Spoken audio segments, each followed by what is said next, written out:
오랜만에 만난 반가운 얼굴들이 있지요.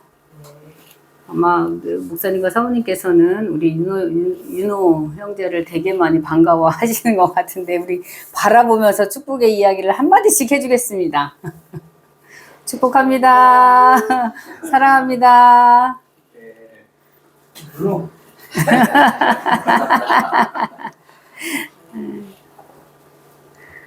정말 비도 많이 오고, 그리고 너무나 습하고 덥고 그렇습니다. 밤에 비가 억수같이 쏟아지는 소리에 몇 번을 깼는지 모릅니다. 그리고 제가 여기 창문을 열어놓고 모기장만 해놓고 일부러 나갔었거든요. 자다가 일어나서 빗소리에 깨서 보니 여기 와봤는데 그나마 비가 들이치지는 않았더라고요. 그래서 또 창문 잘 닫고 그리고 들어가기도 했습니다. 그때가 아마 새벽 2시 반이었던 것 같아요. 어쨌든 푸른 산천을 볼 수 있어서 너무 감사하고, 그리고 이렇게 예배를 드릴 수 있는 자리가 있어 또 너무 감사하고, 그리고 각자의 삶 속에서 예배 드리지 못하는 삶 가운데 있었을지라도 이렇게 예배 자리에 함께 있어 주시는 것들이 너무나 감사합니다. 오늘 이 요한 1서의 말씀은 다른 편지들과 달리 저자가 누구인지 아주 구체적으로 밝히고 있지는 않습니다. 그러나 초대교회 교부들의 증거에 따라 학자들은 사도 요한으로 보고 있습니다. 요한 1세 기록 목적은 영지주의의 그릇된 가르침을 논박하고 믿는 이들에게 구원의 확신을 심어주기 위해 이 편지를 썼다고 이야기합니다. 우리가 살고 있는 이 세상도 예전에 그 세상과 별반 다르지 않습니다. 너무나 다른 하나님의 말씀을 전하는 사람들도 있고, 자신들의 이익에 따라서 하나님을 이용하고 예수 그리스도를 이용하는 사람들이 너무나 많습니다. 그러다 보니 거짓된 목사들이 거짓된 말씀을 외치고 있는 일들이 허다합니다. 그로 인해서 믿는 사람들조차도 방향을 잃어버리고 있는 것을 볼 수 있습니다. 신천지나 너무나 잘 알고 있는 여호와의 증인뿐만이 아닙니다. 기존 기성교회라고 하는 대형 교회들에서조차도 말씀을 전하기보다는 정치적인 색들을 드러내고, 그리고 정치화되어 가고 있는 교회들을 우리가 목격할 수 있습니다. 교회는 하나님의 통치와 하나님의 정의, 그리고 공의, 그리고 하나님의 사랑이 구현되는 아주 공적인 공간이라고 할 수 있습니다. 그렇기 때문에 교회는 사랑의 공동체를 지향해 갑니다. 나 개인이 아닌 나와 다른 이들, 즉 타자를 지향하고 있는 겁니다. 주님이 십자가를 지신 이유도 주님 자신을 위해 지신 것이 아니라 인류, 즉 죄인들을 구원하기 위해서 십자가를 지신 것을 볼 수 있습니다. 이 어려운 시기에 교회는 그럼 어떻게 해야 할까라고 하는 물음 속에 우리 모두가 서 있습니다. 우리는 말씀으로 돌아가고 복음의 진리를 쫓아가야 할 때라고 말합니다. 제가 심리학을 공부하다 보니까 자기 분석을 해야 된다라고 하는 이야기를 끊임없이 들었던 것 같아요. 그리고 상담을 하면서도 여전히 나 자신을 너무나 잘 알아야만 타인에 대해서 어떤 편견이나 또한 판단을 하지 않는다라고 하는 걸 너무나 많이 들었고 느꼈습니다. 상담자는 어쩌면 통관 의뢰처럼 자기 분석을 해야만 합니다. 타인을 알려고 하기 이전에 내가 어떤 사람인지 알아야 하고, 그리고 내가 소중하게 여기고 있는 가치관이 무엇인지 알아야 하고, 나는 무엇을 추구하며 살아가고 있는지, 또한 나의 아픔은 무엇인지 어디서부터 비롯되었는지에 대한 나에 대한 분석을 해야만 합니다. 아까 말씀드렸던 것처럼 그 이유는 자신에 대해 잘 모르는 사람이 다른 사람을 이해할 수 없다라고 하는 겁니다. 내가 어떤 사람인 줄 아는 것이 그만큼 너무나 중요하죠. 그리고 나 자신이 어떤 사람이라는 걸 알 때 내담자로 온 사람들에 대해서 이해할 수 있고, 그리고 그들이 어떤 말을 한다고 할지라도 상담자 자신의 생각대로 내담자를 판단하지 않을 수 있습니다. 왜냐하면 내가 어떤 사람인 줄 알아야 정말 내가 내세울 게 없는 사람이구나, 그리고 내가 예수님을 만나야 내가 죄인이구나 라는 걸 알 수 있는 것처럼, 정말로 내가 정말 내세울 것이 하나도 없고, 그리고 그 어떤 나만이 갖고 있는 고정된 틀을 갖지 않기 위해서 우리는 나 자신을 자꾸 돌아봐야 합니다. 자신의 생각과 그리고 내담자와의 상황 사이에서 혼란이 오기 때문에 어쩌면 나 자신을 잘 알아야 된다라는 이야기도 합니다. 그리고 온전히 오픈된 상태에서 내담자 자신이 갖고 있는 모든 문제의 전문가는 내담자라고 하는 것을 우리가 확신해야만 그의 삶 속으로 들어갈 수 있습니다. 그리고 그를 힘낼 수 있도록 도와줄 수 있는 겁니다. 그리스도인도 마찬가지입니다. 나 자신을 알 때 예수님의 십자가 사건이 있었다는 것, 그리고 그 사건으로 인해 내가 하나님의 자녀가 될 수 있었다는 것을 알 수 있죠. 아무 공로 없이 주님 십자가의 죽으심으로 인해서 내가 살아있다라고 하는 걸 고백할 수 있는 겁니다. 우리의 정체성이 바로 나는 그리스도인입니다 라고 고백할 수 있는 거죠. 그런 것들이 없다면, 정말 주님의 십자가가 온전히 나를 위한 십자가라고 하는 그 확신이 없다면 우리는 세상을 살아가면서 많이 흔들릴 수 있습니다. 저는 오늘 우리가 읽은 본문을 통해서 하나님의 사랑을 어떻게 알 수 있는지, 그리고 하나님의 사랑을 어떻게 실천하는지, 그리고 그 결과에 우리와 하나님과의 관계는 어떠한지에 대한 생각을 해보려고 합니다. 첫 번째로, 주님의 십자가 사건은 우리로 하여금 사랑을 알게 했다는 것입니다. 오늘 본문은 주님이 우리를 위해 목숨을 버리셨으니 우리가 이로써 사랑을 알게 되었다라고 소개하고 있습니다. 주님의 사랑을 알고 있는 우리도 형제 자매를 사랑하며 사랑하는 것이 마땅하다고 말씀합니다. 그리고 사랑하며 살아가는 사람은 주님이 그 안에 거하신다는 것을 성령을 통해 알게 하신다라고 이야기하고 있습니다. 오늘 우리가 읽은 본문 16절에 그가 우리를 위하여 목숨을 버리셨으니 라고 말하고 있습니다. 이렇게 십자가 사건은 누구도 줄 수 없는, 그리고 나에게 가장 소중한, 누구에게도 빼앗기고 싶지 않은, 반드시 있어야만 한 이 세상을 살아갈 수 있는 단 하나를 우리에게 주셨다라고 하는 겁니다. 그 목숨을 너무나 아낌없이 우리를 위해서 버리셨다라고 하는 거죠. 오직 저와 여러분을 위해서 말입니다. 이러한 그리스도의 희생을 통해서 알게 된 건 바로 사랑입니다. 우리가 그 사랑을 알고 깨닫고 실천하며 살아가기를 주님께서는 원하고 계십니다.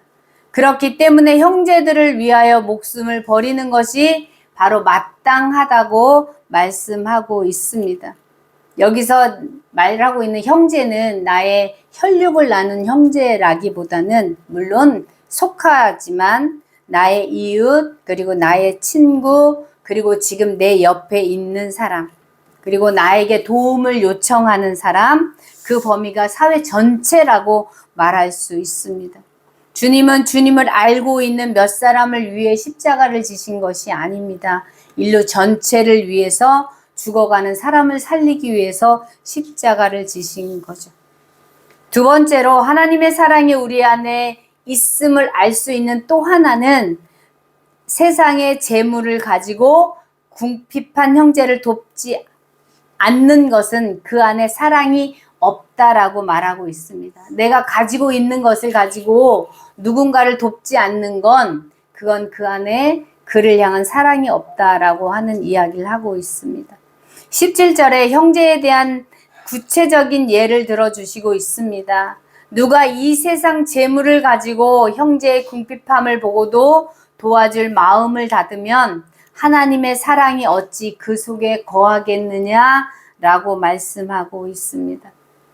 세상의 재물을 가지고 궁핍한 형제를 돕지 않는 것은 그 안에 하나님의 사랑이 없다라고 단정해서 말씀하고 있는 거죠.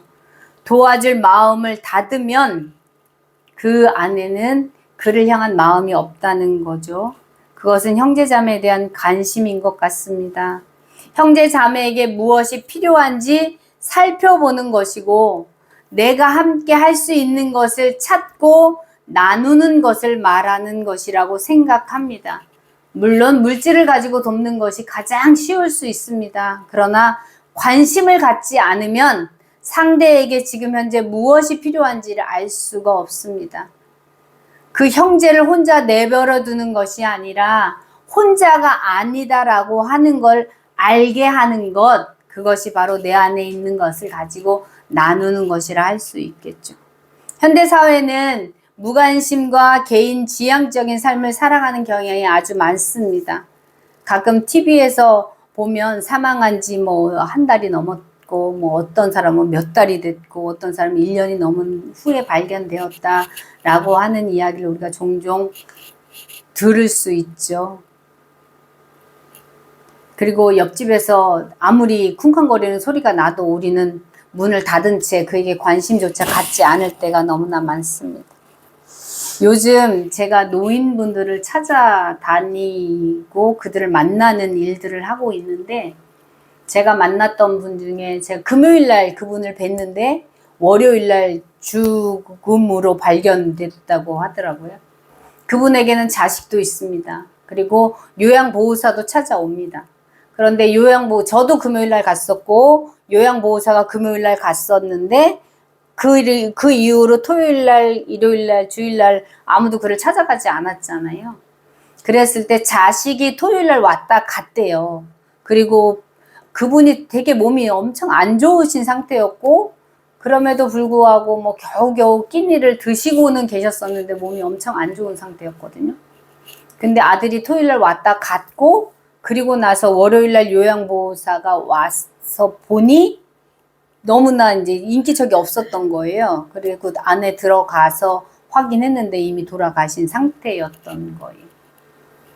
아마 아들이 엄마에 대해서 좀 더 관심을 가졌다면 그 주말에 엄마를 혼자 내버려 두지 않았겠구나. 그리고 우리는 찾아가서 그분이 식사를 하시는지 확인하고 잠깐의 이야기를 들어드리고 나오는데 근데 그 이후에는 아무도 그분의 상태를 이제 살펴보지 않았던 거죠. 근데 이렇게 봤을 때 그분이 그렇게 쉽게 돌아가실 분은 아니셨는데 돌아가셨다는 소식을 화요일날 또 찾아가는 날이었으니까 갔을 때 동네 주민이 알려주시더라고요. 이미 돌아가셨다고.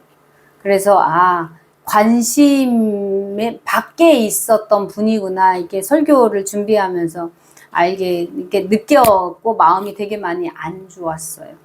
그리고 또 한 분 할아버지가 계신데 그 할아버지 댁에도 이제 저희가 그 할아버지 댁에는 월요일날 목요일날 가요. 그런데 할아버지가 늘 침대에 누워 계세요.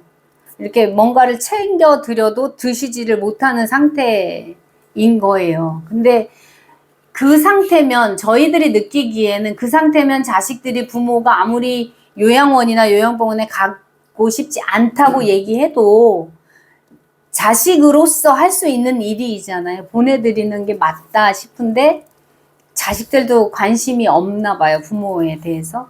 그래서 요양보호사가 와서 그 어르신이 이제 한 하루에 3시간씩 꾸준히 계시니까 확인하고 근데 식사도 거의 못 하시니까 미움이나 죽 같은 거 이렇게 챙겨 드리는 게 다인 거죠.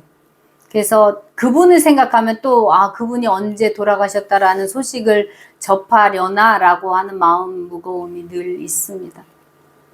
근데 이렇게 많은 분들이 관심 밖에 무관심 속에 살아가는 분들이 너무나 많습니다. 그리고 시골이라고 하는 게 말이 좋아 여러 사람들, 동네 사람들이 돌본다라고 얘기하지만 전혀 그렇지 않습니다. 관심 밖에 있는 분들이 너무나 많고, 그리고 그 관심에서 멀어지려고 하시는 분들도 너무나 많아요. 그리고 대부분 제가 만나러 가는 많은 분들이 우울증이신 분들도 너무나 많고, 그런 것들을 보면서 더 많은 관심이 필요하구나라고 하는 거를 많이 느낍니다. 그리고 정말 동네 사람들 뿐만이 아니라 가족들이 좀 더 챙겼으면 하는 마음이 진짜 많이 들고 있었어요. 그래서 오늘 이 말씀 가운데 정말로 내 재물을 가지고 돕지 않는 건 하나님의 사랑이 그 안에 없다라고 하는 그 말씀이 정말 많이 이렇게 마음에 들어옵니다. 그리고 세 번째로, 사랑하되 우리는 말과 혀로만 사랑하지 말고 행함과 진실함으로 사랑해야 한다라고 이야기하고 있습니다. 오늘 본문의 저자는 말합니다. 18절에 자녀들아 우리가 말과 혀로만 사랑하지 말고 행함과 진실함으로 하자라고 이야기하고 있습니다. 야고보서 2장 14절에서 16절 말씀을 보면, 만일 사람이 믿음이 있노라 하고 행함이 없으면 무슨 유익이 있으리요? 그 믿음이 능히 자기를 구원하겠느냐? 만일 형제나 자매가 헐벗고 일용할 양식이 없는데 너희 중에 누구든지 그에게 이르되 평안히 가라, 덥게 하라, 배부르게 하라 하며 그 몸에 쓸 것을 주지 아니하면 무슨 유익이 있겠느냐라고 말합니다. 창세기 3장의 말씀을 보면 선악과를 따먹고 에덴 동산을 쫓겨나는 아담과 하와를 하나님께서는 그냥 가게 하시지 않았습니다. 그들에게 반드시 필요한 가죽옷을 입혀서 내어 보내는 것을 알 수가 있습니다. 하나님께서 그들을 얼마나 사랑하셨는지에 대한 대목이 너무나 잘 나타나 있는 것으로 보입니다. 하나님의 말씀에 불순종하고 죽을 수밖에 없는 그들을 위해 하나님께서는 가죽옷을 입혀 주셨습니다. 그리고 아담과 하와 앞에 다가올 많은 어려움을 이겨낼 수 있는 어떠한 하나의 보호장치일 수 있는 거죠.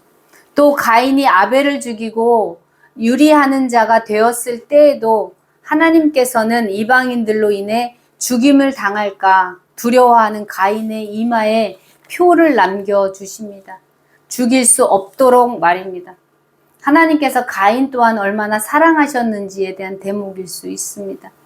하나님께서 행하셨던 가장 큰 사랑은 어쩌면 하나밖에 없는 독생자를 우리에게 보내주시고 기꺼이 우리를 위해 십자가의 죽음을 허락하신 것입니다.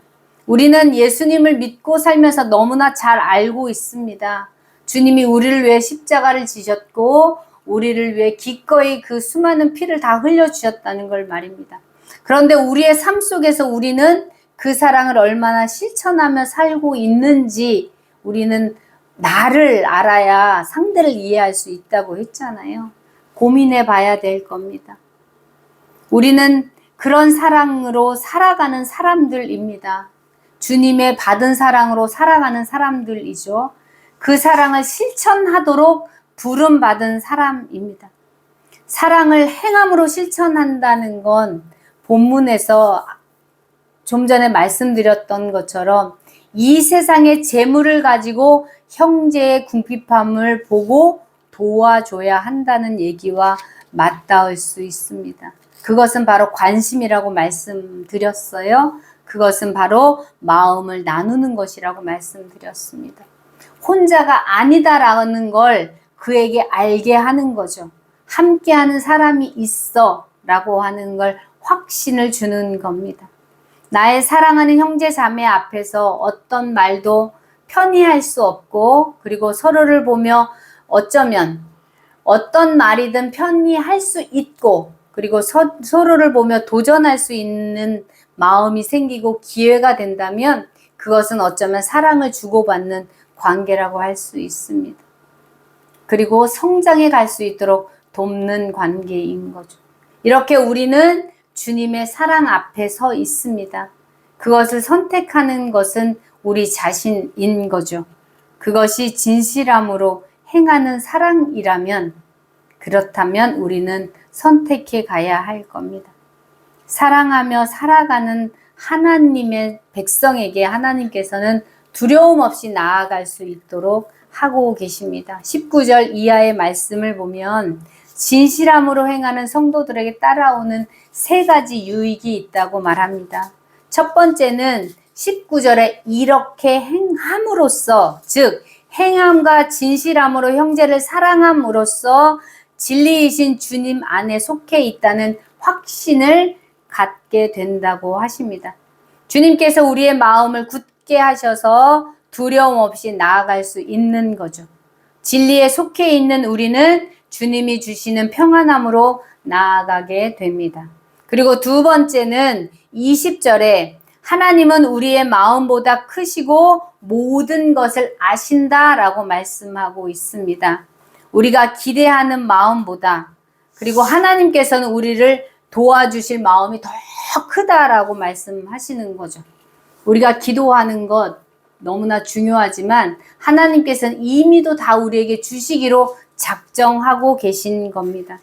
하나님께서는 우리를 너무나도 잘 아시는 분입니다.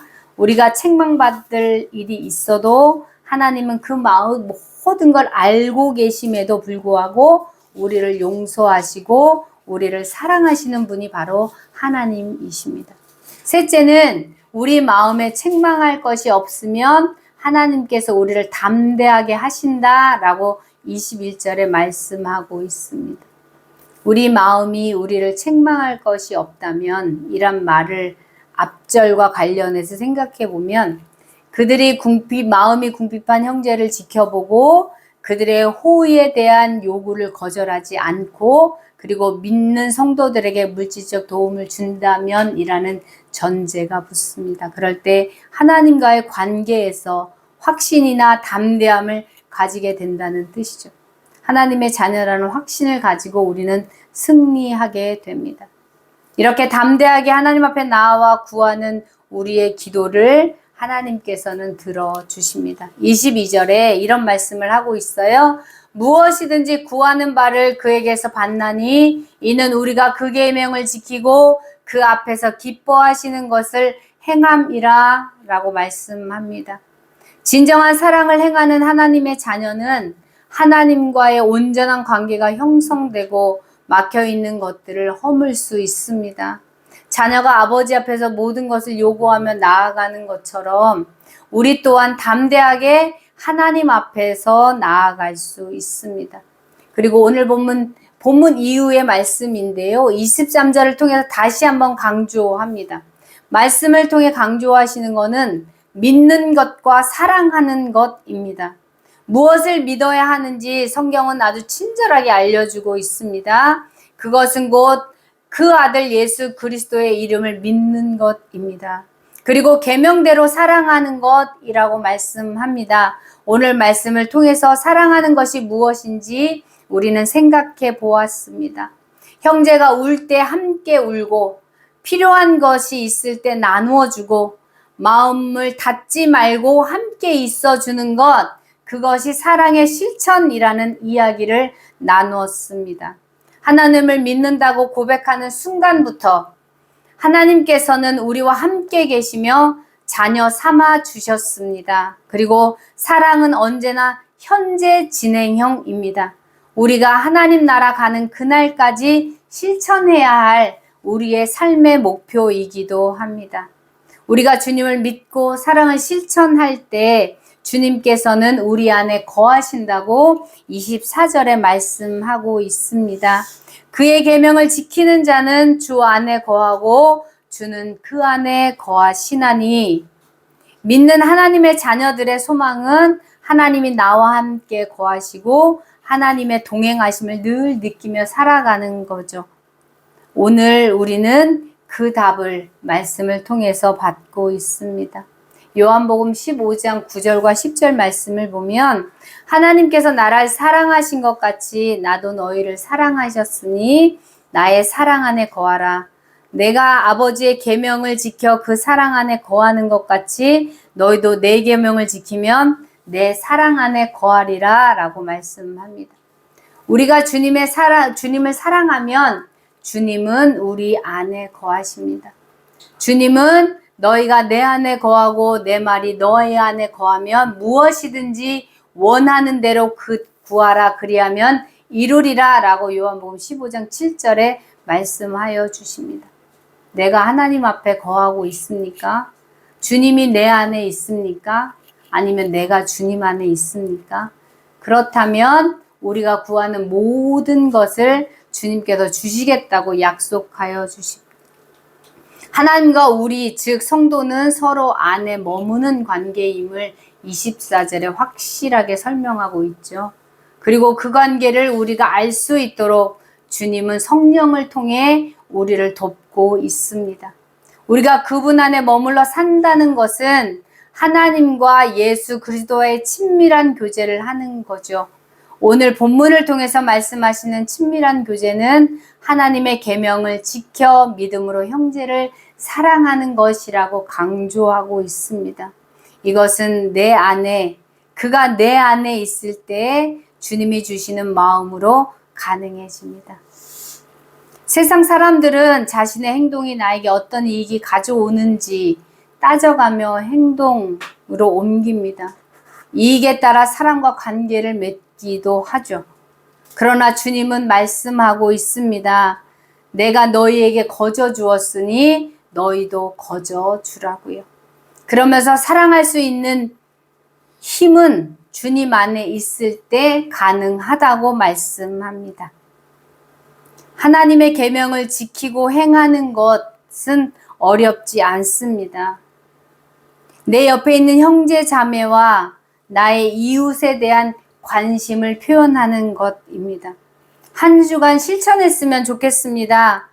궁금한 사람이 있다면 간단한 문자나 카톡 한번, 그리고 누군가 자신의 이야기를 들어달라 요청한다면 뿌리치지 말고, 힘들다고 말하는 사람이 있다면 함께 하고 있다는 작은 표현, 그것이 계명을 지키는 것이고 사랑을 실천하는 겁니다. 주님이 저와 여러분과 함께 하신다는 그 증거는 내가 주님을 찾는다는 것입니다. 그리고 그 사랑의 실천을 옆 사람에게 한다는 거죠. 주님이 저와 여러분과 함께 하는 한 주가 되었으면 좋겠습니다. 그리고 관심이라고 하는 작은 실천이 여러분의 삶에서 한 주간 보여졌으면 좋겠습니다. 그리고 그 실천을 통해서 내 안에서 살아 움직이는 주님을 경험했으면 좋겠습니다. 그렇게 한 주간 실천하며 승리하는 한 주간 되시기 바랍니다. 기도하겠습니다. 사랑이 많으신 하나님 감사합니다. 내가 너희를 사랑한 것 같이 너희도 서로 사랑하라고 주님은 말씀하십니다. 사랑을 어떻게 해야 하나 고민된다면 내 형제 자매에 대한 관심을 갖기를 원합니다.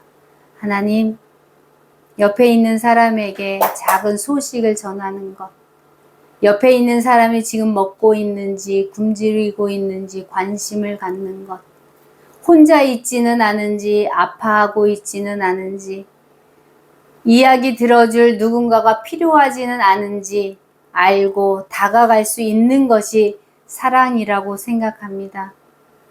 하나님께서 주님을 이 땅에 보내신 건 우리에게 관심을 갖고 계시기 때문이었습니다.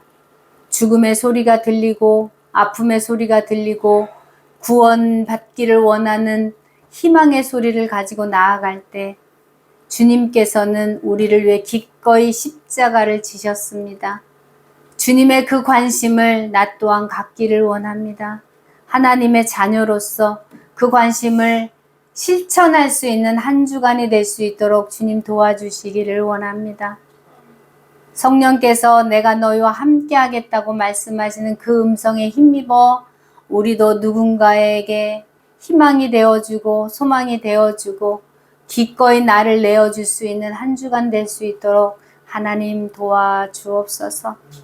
감사드리며 예수님 이름으로 간절히 기도합니다. 아멘.